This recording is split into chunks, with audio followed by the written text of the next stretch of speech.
আল্লাহর বান্দা বান্দিরা যখন বলে, একবার যখন বলে সুবহানাল্লাহ, একবার যখন বলে আলহামদুলিল্লাহ, আল্লাহ রাব্বুল আলামিনের বান্দা বান্দিরা একবার সুবহানাল্লাহ আলহামদুলিল্লাহ বলার কারণে জান্নাতের মধ্যে আল্লাহ রাব্বুল আলামিন একটা বৃক্ষ তৈরি করে দেন।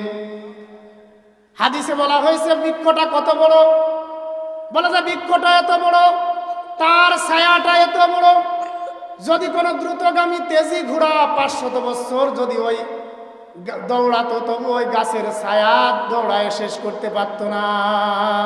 সুবহানাল্লাহ। তাহলে এই যে একবার বলতেছেন সুবহানাল্লাহ, একবার বলতেছেন আলহামদুলিল্লাহ, তাহলে আমাদের জন্য জান্নাতের ভিতরে গাছ তৈরি হচ্ছে কি হচ্ছে না বলেন? হচ্ছে না বলেন তো? হচ্ছে।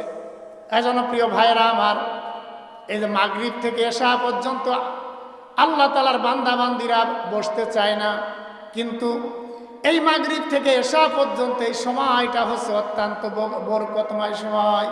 কি সময় বলেন? অত্যন্ত বরকতময় একটা সময়।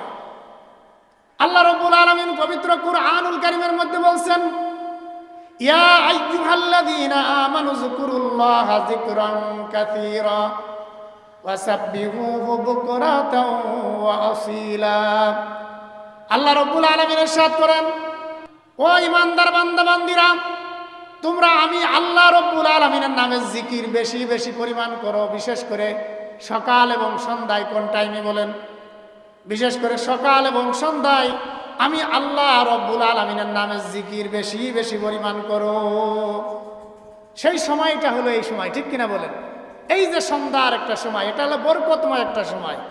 এই সময়ে আল্লাহ তাআলার বান্দা বান্দিরা যখন ওই মজলিসের মধ্যে অবস্থান করে, আল্লাহ রাব্বুল আলামিন ওই মজলিসটাকে রহমতের চাদর দিয়ে ঢেকে দেন। সুবহানাল্লাহ। রহমতের চাদর